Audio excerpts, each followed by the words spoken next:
vazhdon të jetë tepër e rëndë. Të shtënat e anëve në këtë anë ende nuk kanë pushuar. Në linjë telefonike, Zek Sinanaj.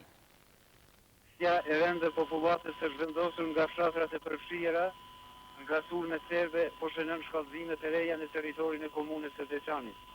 Uria dhe semurjet e ndryshme për momentin kanë përfshirë këta njerëz të mbetur në një rreth të hekurt ushtarako-policor. Gjendja e tyre e ka rënduar edhe më tepër një rrëdhëshill i cili ka përfshirë mbrëm këtë rajon. Shumica prej tyre, sidomos gra, fleq e fëmijë, në vështirësitë e mëdha po e përballojnë këtë situatë. Po mbrëm ka vdek një fëmijë dhe 3 fleq të tjerë duke mos u bërë ballë semurjeve dhe shqetësimeve. Në situatë edhe më të rëndë janë një pjesë të ikurve që kanë vetë në male pa kur farkushtesh.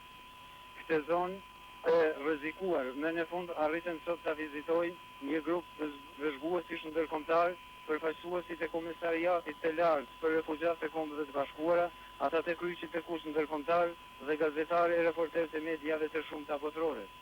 Ata për së afërmi u bindën në të gjithat merret të dhunës serbe në këtë anë. Premtimet ishin inkurajuese dhe shpresëdhënëse, mbetet në pritje jetësimi i tyre.